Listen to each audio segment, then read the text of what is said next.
Boom.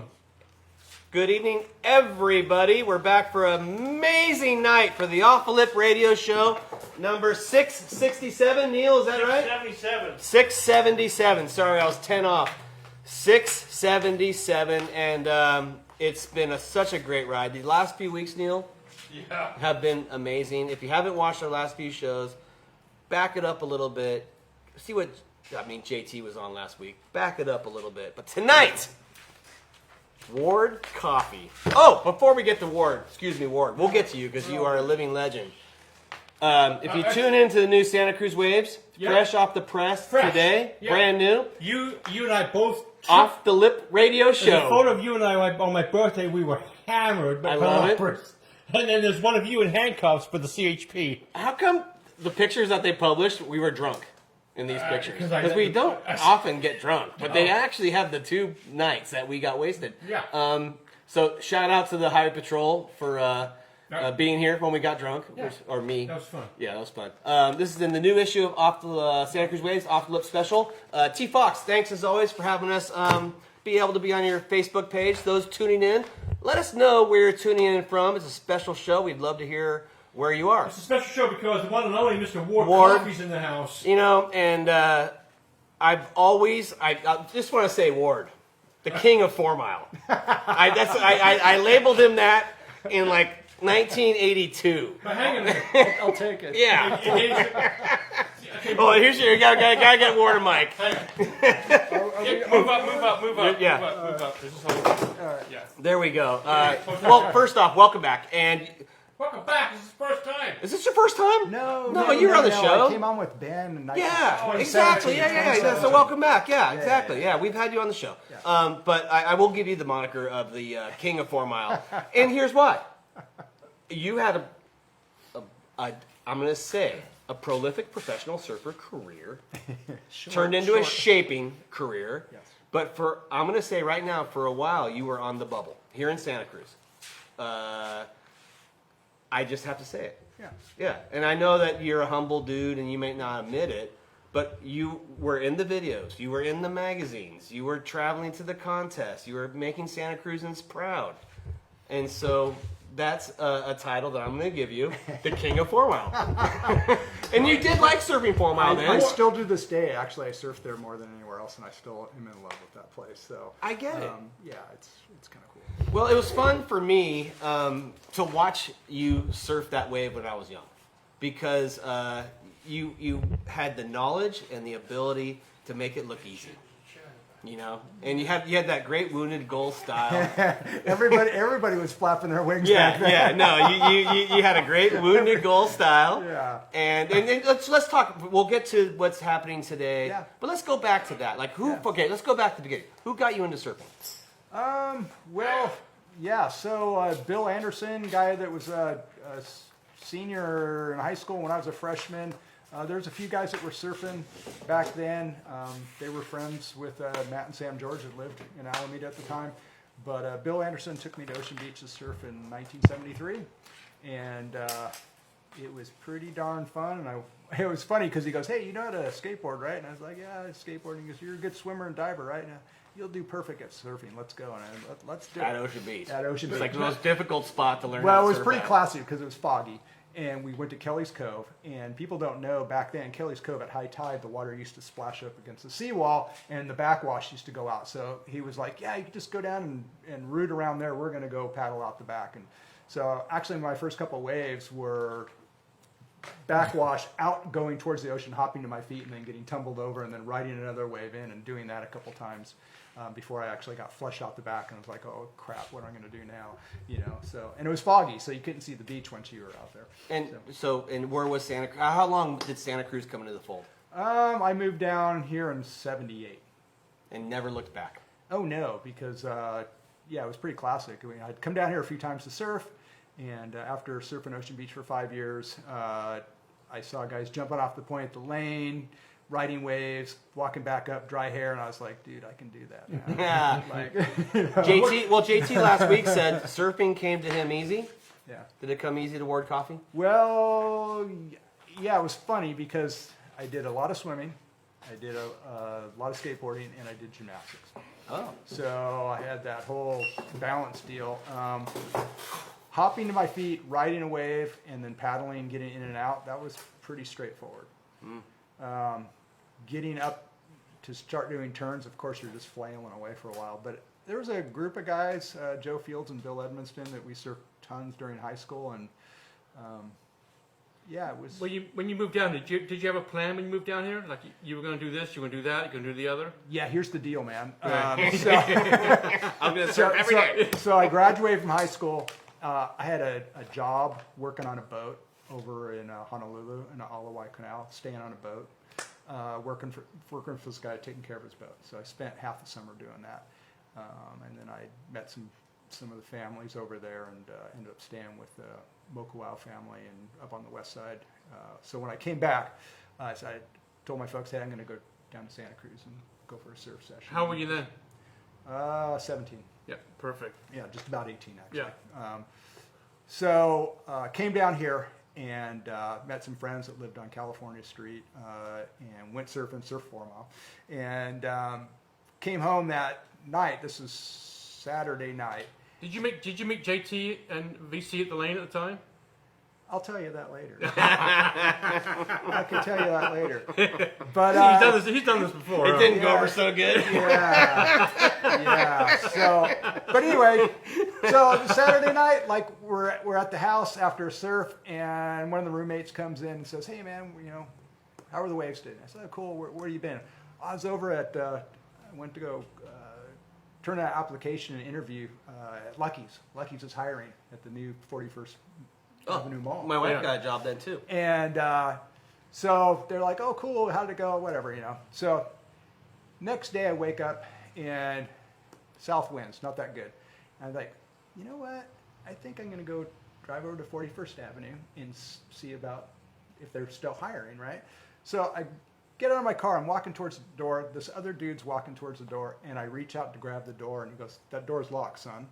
And I was like, "Oh, okay." And he goes, "What do you want?" And I said, "Well, I heard you guys are hiring, man." He goes, "Anybody that's willing to open the door for me can work for me. I'm Dave Ruiz. I'm going to be the manager of this new store. Perfect. Come on in, fill out an application."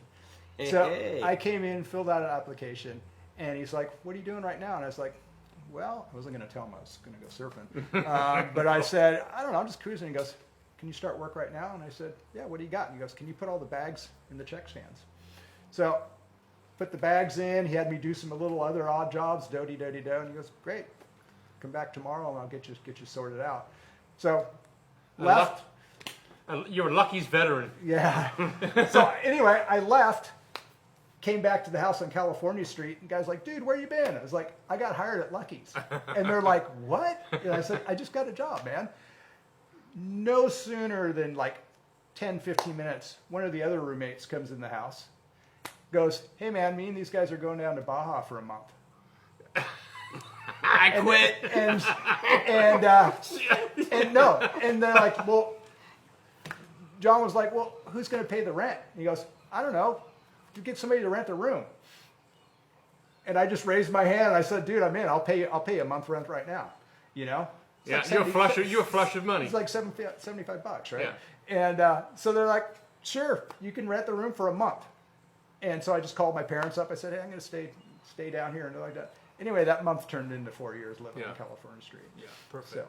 Let me ask you a question. Do you have a TC story? No. Do you have to have? I mean, you guys talked before the show started. You guys were talking about various incidents. But do you have a TC story? If you don't, you Well, don't. my TC story would be FCS fins, bro. Oh, true that. Okay, Yeah. okay, all right. And you were the one who you took to it. Yeah, because you brought this thing in, like this Australian, drill a hole in the board, put these two plugs in, and put these fins that just stick in there, and you're good to go. You don't ever have to glass in a fin. And everybody's going, Nope. "No way, man, that thing sucks." I was like, good idea, You man. know what? I will. And to anyone watching, I mean, you're right. That's a great thing, and I'm glad to be able to say this because I was the first one that had to go to all these guys and sell FCS fins. Which wasn't. And I'll tell you something. I went to Al Merrick.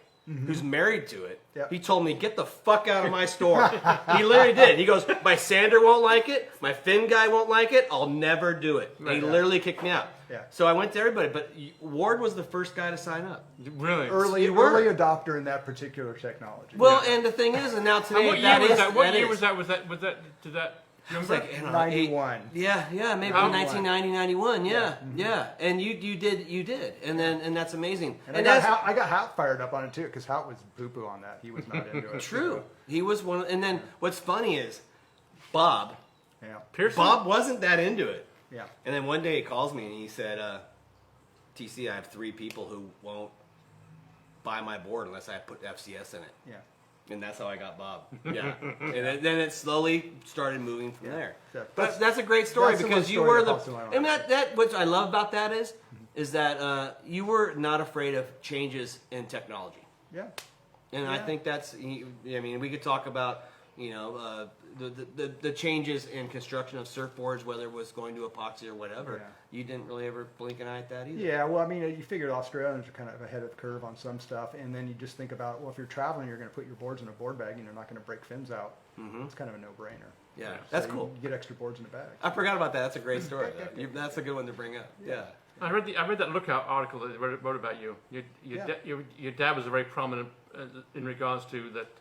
He was an engineer, correct? Yeah. And he tried to get you to. Can I say what's the word I'm looking for? He's trying to get you to love the CDC machine, right? CAD-driven design. The CAD-driven machine, Yeah, correct? Yeah. So Because he was an engineer, and can you follow us up on that story? yeah, so my dad was a printed circuit designer.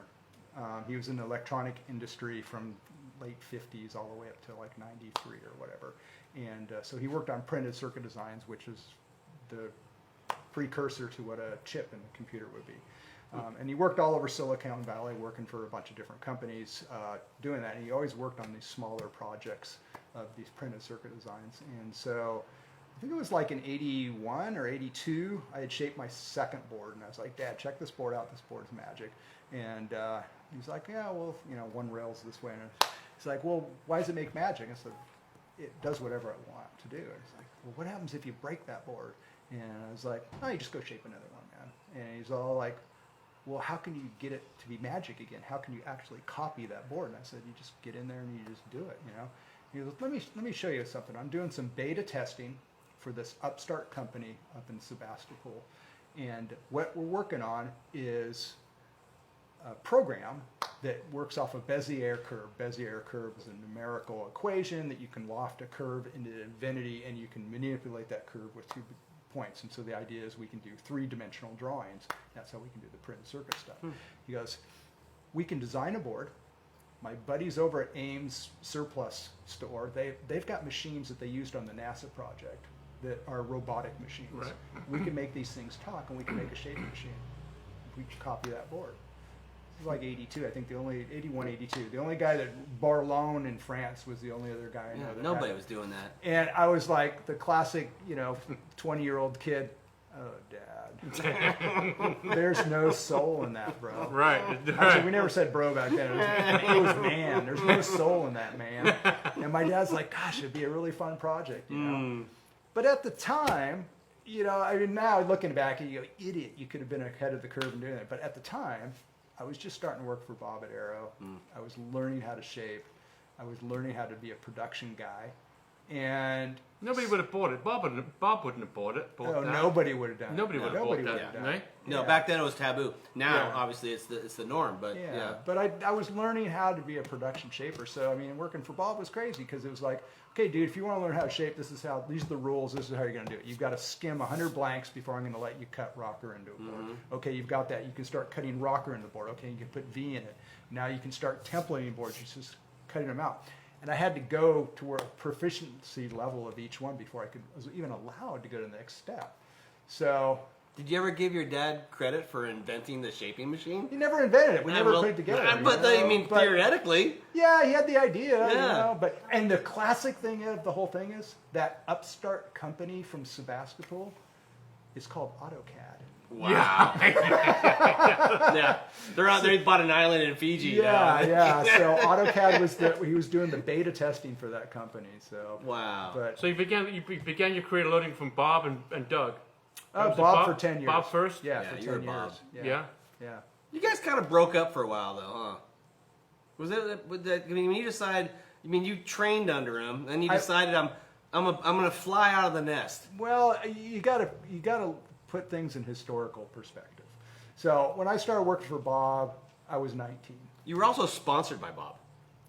At that time. That's how it all started. Yeah. So I met Bob at 4 Mile riding a board I shaped, and he's like, "Dude, what are you doing? Let me check out your board." This story's so awesome. I love it. And I'm like, he's like, "What do you got?" And I said, "This board I shaped, man. It's like, check it out. It's a 6.5. It's a little diamond tail. It's single fin. I put micro grooves in the hot coat at the end. It's really cool." He's like, "That's pretty cool."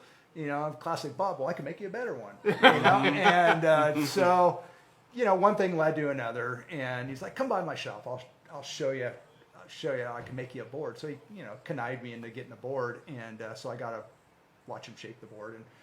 And after that board, we kind of hit it off, and he shaped me another board. And in the shaping room, he would walk out of the room, and I would be there, just grab the screen, grab the tools, and I'd put them back. I'm like, okay. So he kind of was hip that I was cool with tools, and I wanted to do stuff, So he's like, "You want to learn how to shape, huh?" I said, "I do want to learn how to shape."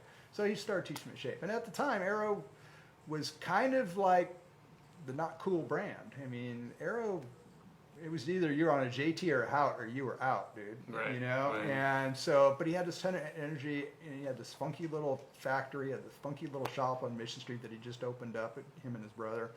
So it was kind of cool, but there was good energy, and Not so good. things started happening, man. I thought the energy, looking back now, Hotline was blossoming then.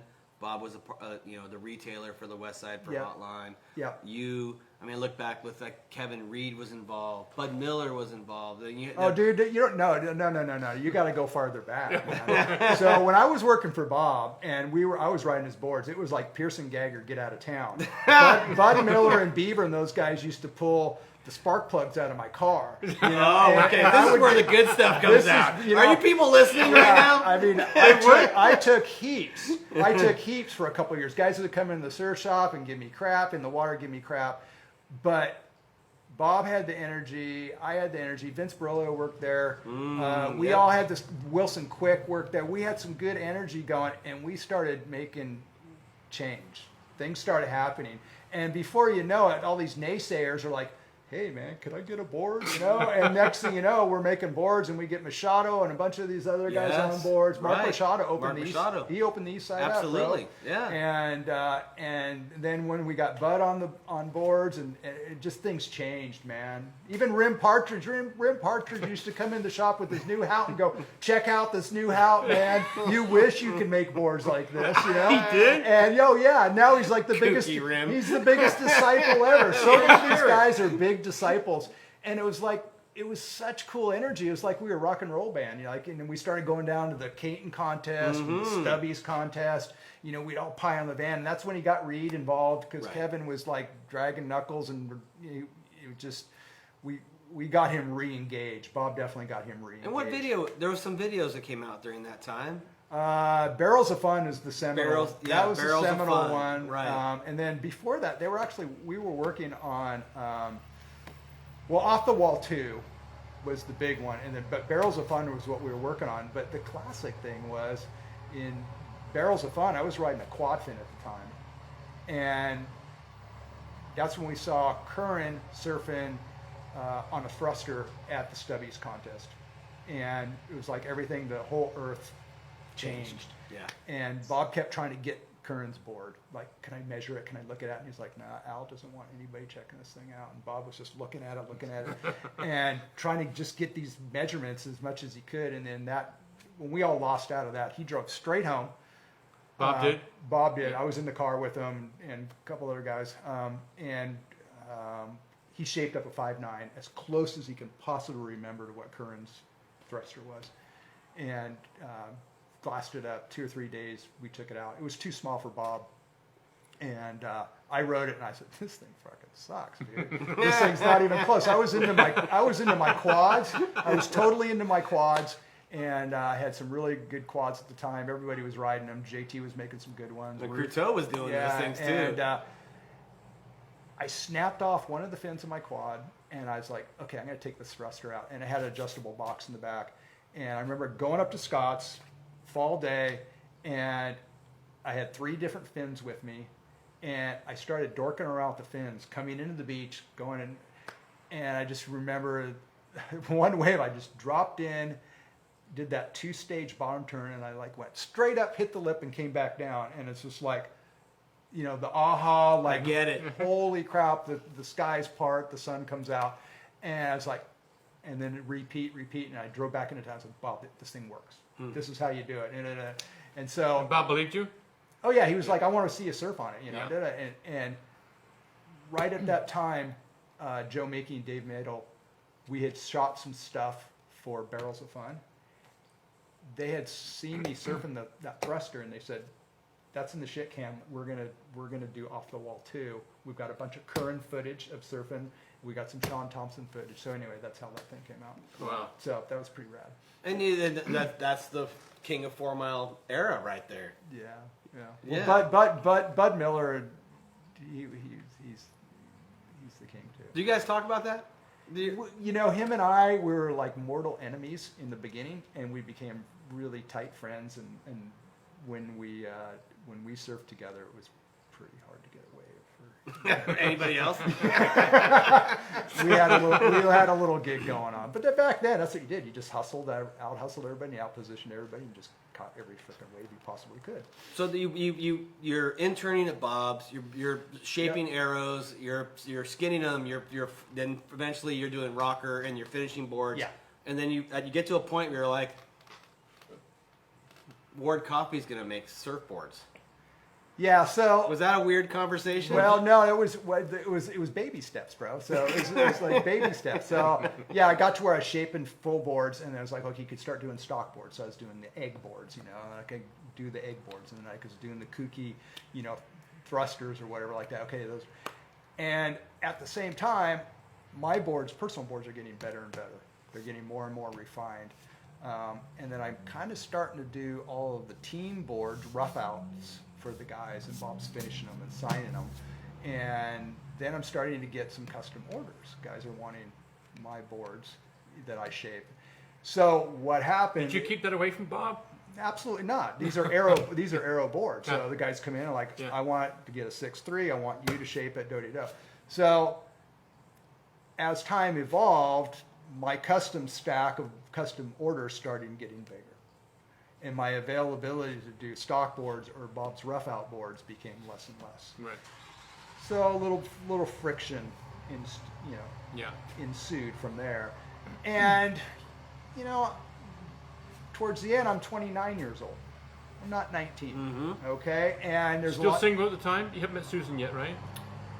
I met Susan right before I left there. Okay. So that was kind of an integral part of that. But So always a woman involved in there? And they're smart. I'm just telling you yeah, what. no, Yeah, she's- they're really she's- smart. She's Yeah. smart as ever. In fact, this next week's our 30th anniversary. great. So it's kinda rad. Congratulations. Yeah, that's awesome. But anyway, yeah. So it was time, Mm-hmm. and it was a rough transition. There was a pretty gnarly falling out. I'm not going to go into that on this No. radio show. Mhm. I love Bob to death, but I understand where things are, and it was just time. Yeah. Right. And it was a wonderful time. And right about that time, Doug Hout I saw Doug Hout, and he said, "Hey, come by my shop sometime. I think you're ready to go on your own." And so he invited me to take over a shaping room at the Hout shop and to do that. And so that just kind of made it all happen. How long before you and Bob, like, broke bread? 10 years. 10 years. Was that a struggle for you during that? I mean, I know I've been in situations in my life where I dread that Yeah. emotion that comes with that. The friction. Would that bear on you? Yeah. It was heavy. I bet. It was heavy for a lot of reasons that I don't really want to go into. Yeah. No, you don't It have was to go into super, that. super heavy. Yeah. But I was really stoked to work for Bob. Really good energy. Like I said, we had a band. We were turning out hits left and right, and it was a good jam. It was a super good jam. And, you know, when it was time for me to kind of do my solo career and make my own music, that was cool. But, you know, bands break up and it's not pretty sometimes. You know? for And sure. sometimes it takes 10 And years. it takes 10 years, but, you know, Bob and I talk story a lot now, and I appreciate, you know, way things are. And, I don't really appreciate how everything went down, but nobody Right. can. That's life, bro. Right. Yeah. That's life. There's man. no future. But- There's no future in the past. You can't. no, change no, no, it. no. It's all good, man. But today you guys are cool. Oh, we're totally cool. Yeah. We're Right. totally cool. Yeah. We're competitors still, and Bob's competitive, and I'm competitive. So, you know, when it comes down to that, you know, we're competitors, and we live in a tandem, you know, and you know, we both have egos, and just like everybody else, man. Great segue to the state of custom surfboards. Yeah. Because, you know, it seems like today there's this, we miss the time that if you lived in Santa Cruz, you rode surfboards built in Santa Cruz. You Yeah. know? Built by And Santa that's where if you wanted a spot in the lineup, you rode a board from Santa Cruz. Yeah, yeah. What is the state of custom surfboards in Ward Coffey's opinion in Santa Cruz today? Well, it's still super valid. I think anybody in their path of enlightenment of learning to surf, surfing, and throughout their journey of surfing is at some point they really get interested in their equipment, and sometimes they really get interested in having a board that's dialed in for them. It's the people you see like in droves, you know, Costco boards and droves of Buell board, all these boards. Do you think these people? How many people do you think? Percentage of people are wanting to take it to the next step, or even if they? I can't give you the numbers, but But do they even know? You that- see them? But yeah, so I'm like an anomaly. I think it's cool for people to get wave storms. I think it's cool for people to get pop-outs because if they fall in love with surfing Yeah. and they really want to stick with it, Yeah. at some point during their path of enlightenment, right, they'll come and see me and get a board, man. Right, right, and right, and I'll make them a custom board. right. And that's been my mode forever. You know, And you still make it custom.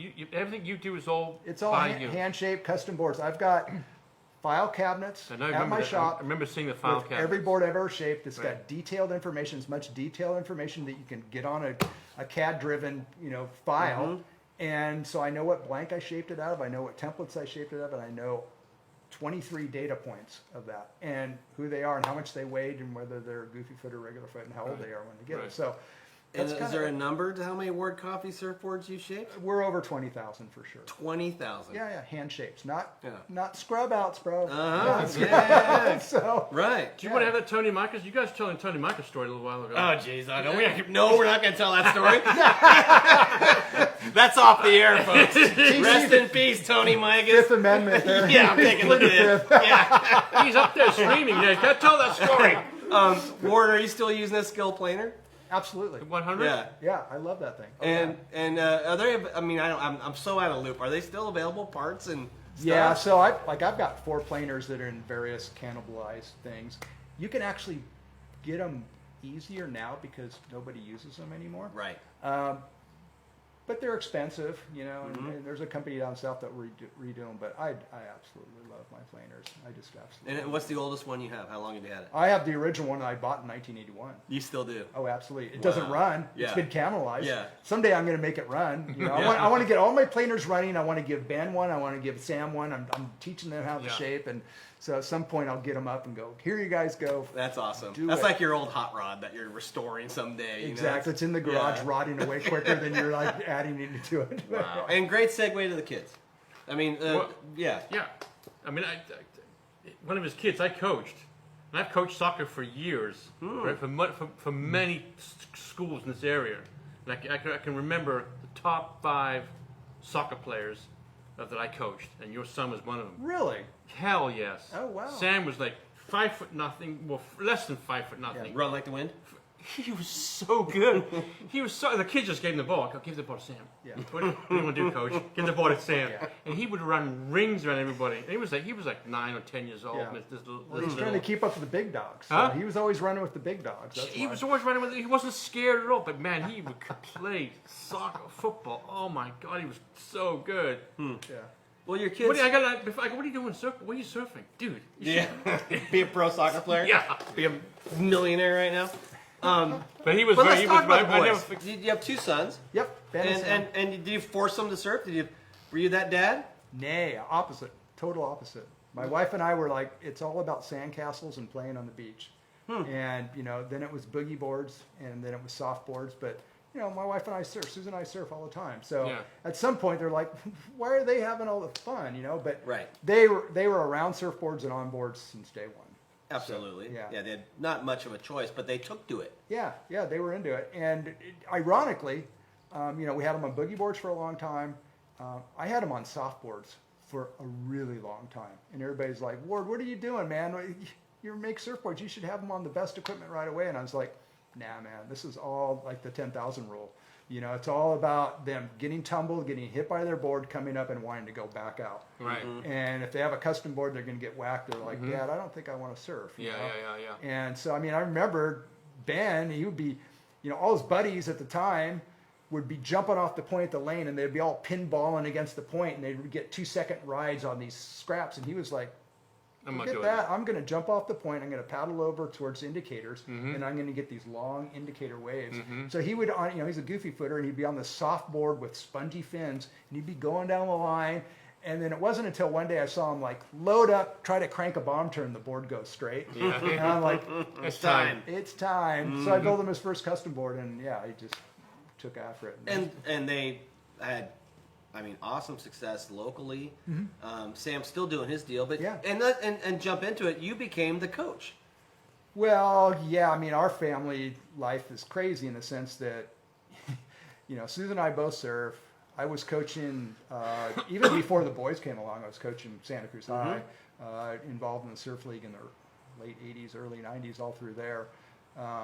And then, just our day-to-day family life through osmosis of watching the webcast to talking about surfing to talking about competitive surfing and all that. They just sponged it all up. Right. And so, they did some of the longboard union contest early on, and then they started competing in the NSSA and then the surf league and all that stuff. So They were. Sam was a competitor. I just knew Sam more than Ben. Still Ben is. was a competitor, right? Yeah. No, Sam still surfs in the WSL.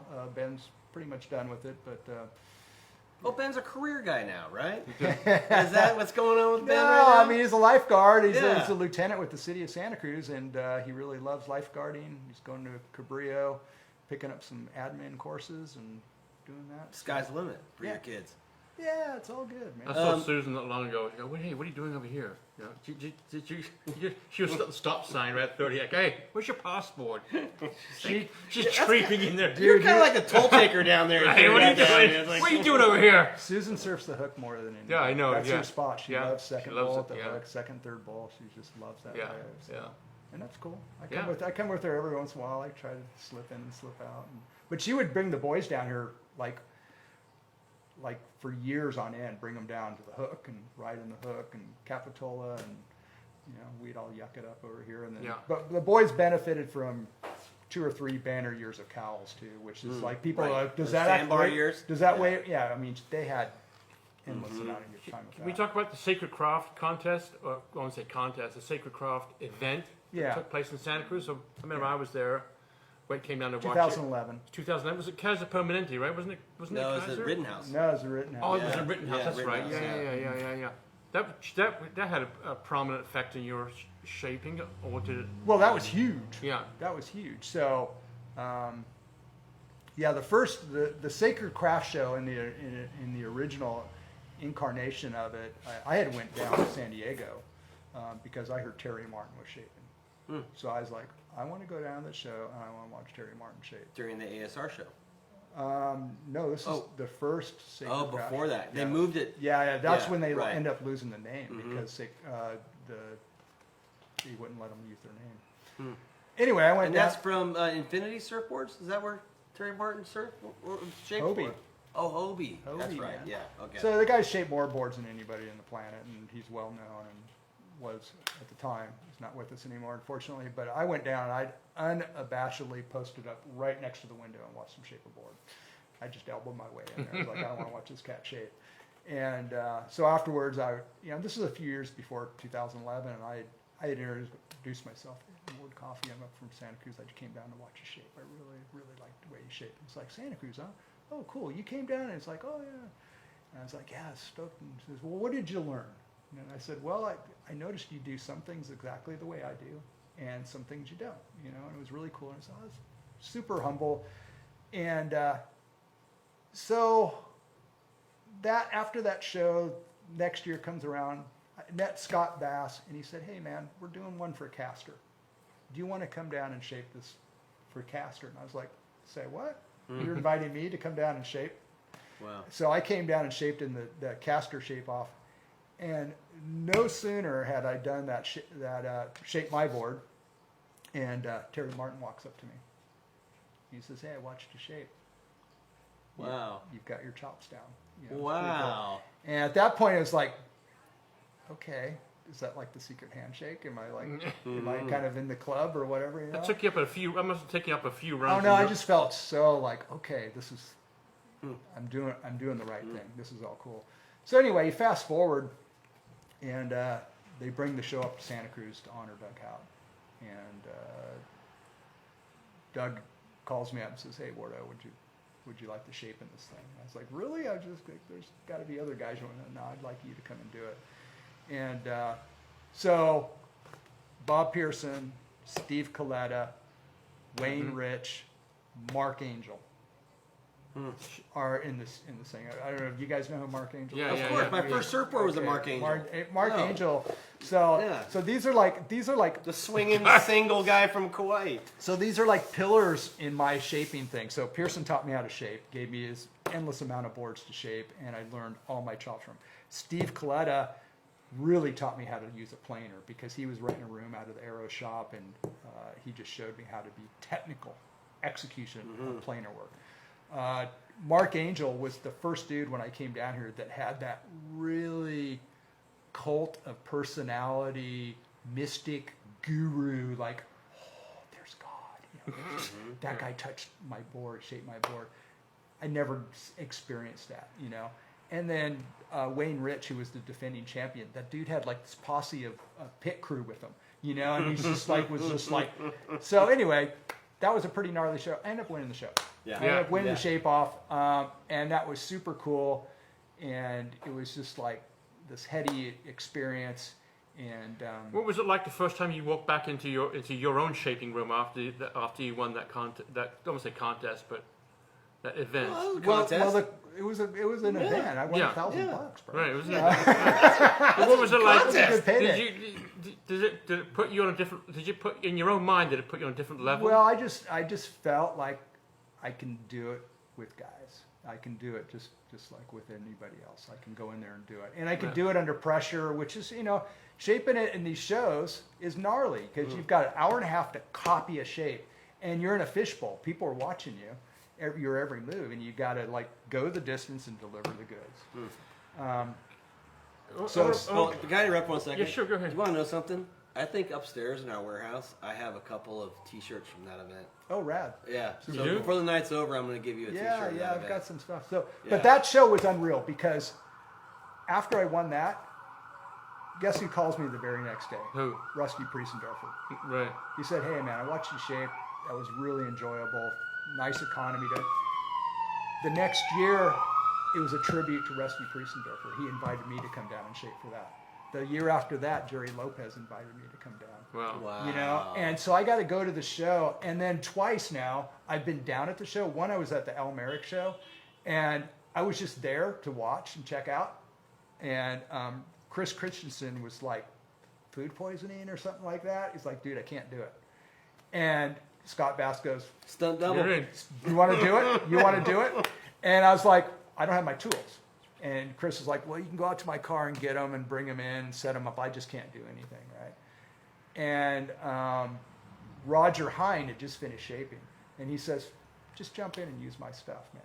And everybody's like, Roger Hines doesn't let anybody even look at his tools. Wow. Like, don't even. So I went in there and shaped the board. I don't even know how it came out, but it was funny because I'd flown down for the show. I was in my regular clothes, shaped a board, got an Uber to take me back to the airport. And when I got out of the car, there was this perfectly white foam dust print. And I'm like, Oh, bro, I'm so sorry, man. The guy looks at me and just is like, fuck, you know. And I flew home and didn't know how Is there a bigger moment in your shaping life than what you did at Sacred Craft? Is that to you like all of those times are like just a full on. It's like the Harry Potter midnight bus. that game? You Yeah. know, just everything's just and you're just going and you just. But I just always tuned everything out. You know. But the sum of it all, when you add up your Sacred Craft experience, it's pretty amazing. It's a neat chapter. Yeah, it's really neat. It's a super neat chapter. Can I bring something up? We talked about with JT last week. Was what's the price of one of your boards? Approximate average price of one of your boards? They ain't cheap anymore, man. They're not good. Yeah, shortboards are $845 right now. And you know, It's crazy. right. But And- 840, and- but 845 is still cheap. For a shortboard, that's your start price. Yeah, but Long- that's what they longboards should are 12 be. Yeah, But yeah, do you think longboards are $1,200, $1,400. do you think with your experience of what you bring to the table, you think board should be over $1,000, or do you think they not sell? Yeah, Because that's, GT was saying about the cost of everything nowadays. By the time he sells a board, It doesn't make a dollar. he's not making any money. yeah. No, I mean it's at $845 right now. That's a good start point Okay. of being competitive and making what I deserve to make. Okay. All right. You know, because I spend an hour with the customer talking about their board. You know, it takes me a couple hours to shape it. I got to do everything and hand it Yeah. off and stuff like that. But yeah, if you were making twice the amount, you'd be going to the moon. You'd be stoked. But Yeah. Right. you know, And you're a rare shaper because you paint your boards. I do my airbrushes. Yeah. Yeah. How many shapers airbrush your boards? There's a few guys that still do it. You know, But for that's sure. that's pretty rare. Yeah, I know. Yeah. I know. That's the one thing I really like because there's a technical execution that you have to get right. Like doing pin lines, it's freaking hard, dude. Pulling rails is hard. I suck at it, but I just Well, love. you airbrush your pin lines, right? Oh, absolutely. Yeah, right, Oh, yeah. absolutely. Yeah. So I actually learned to airbrush boards the same time Matt Makuta was learning how to airbrush boards. One of the all-time best Yeah, airbrushers. by far the best Yeah. guy in this town. But Yeah. but Slack. Slack was Slack Randy French's guy. Yeah, and he was teaching Matt to do it, and I was always looking out the shape room watching, and then I just started doing my own gig. Should we give him the usual the gray hair question, Well, it's our seasoned guest question. right? Before we bring on our Yeah. sponsor here in a second. We're going to do both questions. Well, I'll do the first actually, one. I got actually three. Well, I'm gonna have a We're third. expanding. Yeah, I'm Okay, expanding. so we had one question for seasoned veterans. Which is Your favorite decade and why? Favorite decade and why? You know, the nostalgic part of me really likes the 70s. And it's just because everything was new and different and there was nobody around at the time. And surfing was not a popular thing. Yeah. Okay, it was like, you know, when we went to the beach, it was basically running away from everything and not wanting to be seen or anything like that. And every go out was a new go out, you know. And we were riding, you know, single fins and short single fins. So the nostalgic part of me really likes that. The 80s, as far as coming into my own and being, you know, a man and rock and rolling with a band and working at Arrow, that was pretty rad.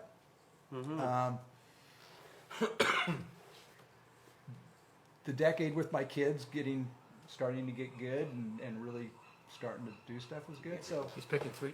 yeah. So anyway, Do the next one. I'm gonna. Your favorite day surfing? Do you have one favorite day that you'll never forget surfing? tomorrow. Tomorrow. I mean, that's my philosophy. It's like Right. tomorrow's another day, but Tomorrow's another day. there is no one day. Yeah. There's so many days of a good wave or Yeah. good waves at different surf spots. Like I feel like I have this relationship with like 20 different surf spots Yeah. that I've fallen in love with Yeah. in and out of. That you know, over like, the that years. you know, like the back of your hand. Well, it's just I've had really good sessions there, and during different times of year you zoom into different surf spots because Yeah. you know they're going to light up, and then Yeah. you have these epic sessions or this epic wave. So 4 Mile obviously is a good standby. Swift Street would be a good one. I've got some great days at Carmel, Scott's, Horseshoes.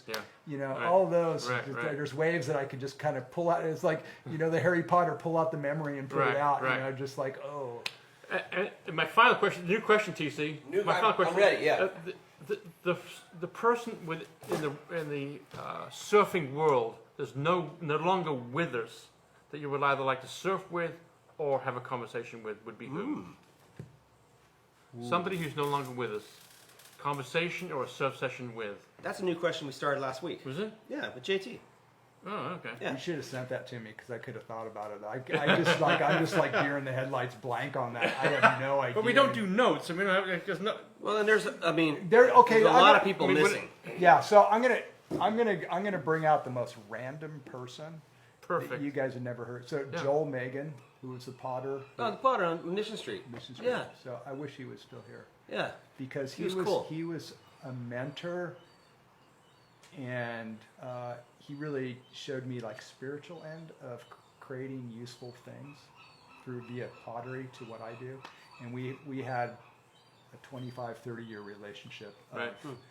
of that, and he's not with us. So And Joel was cool. I mean, his store, that building, it was amazing. Him and I walked the same path in a different form. You know, he pursued pottery, I pursued shaping surfboards. Yeah. And He was successful. But you both use your hands yeah, and your mind. and we talk to customers and we make useful things. Yeah. So Yeah. yeah. I mean, that's just, I like that. Yeah. That's cool. Yeah, it's not. I knew Joel. Joel was cool. Yeah. Yeah. Always wore overalls, as I remember. He would on occasion. Yeah. Yeah, he would. Yeah. I like that. Thanks for coming on the show. Yeah. We appreciate it. Yeah.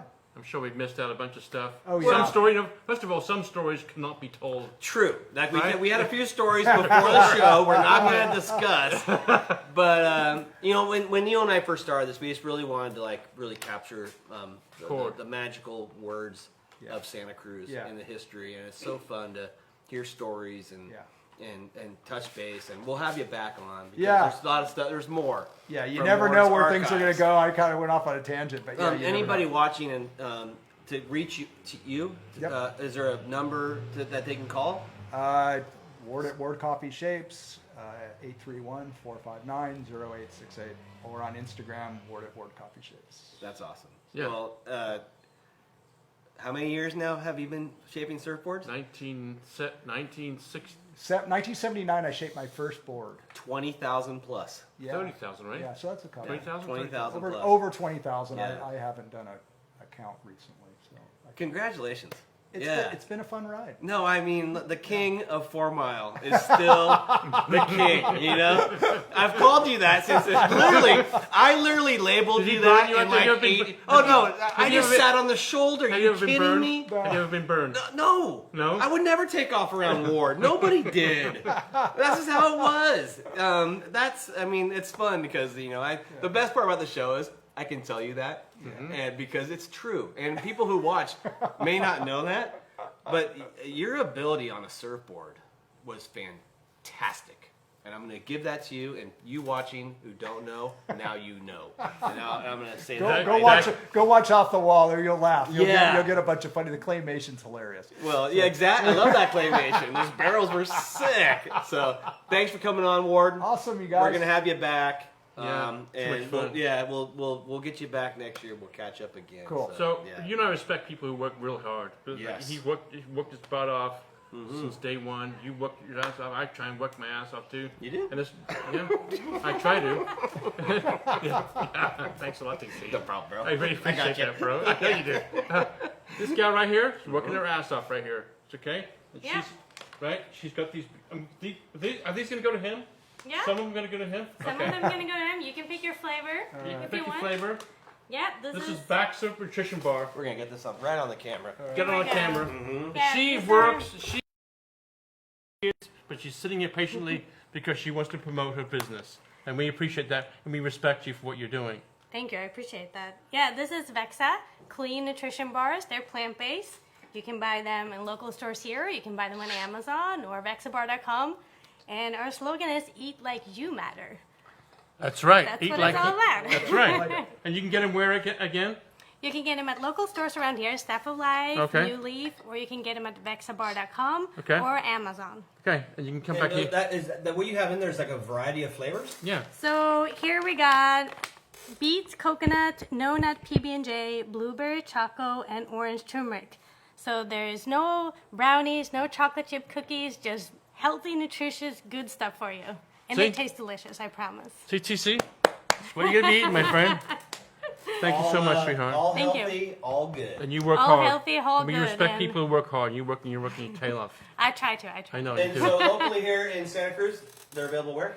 Stuff of Life, New Leaf. You can also get them at AJ's, Deluxe, at The Point. Yeah, a couple smaller stores as well. This bag goes to him. So we're This bag Coffey. goes in. You're getting that bag of goodies. Yeah, right, you look like you're healthy already about it. Thank you. Thank you. Oh, there we go. That's good stuff. All I right. love it. Well, Thank you. congrats to a new product and a new endeavor. Thank you. I like it.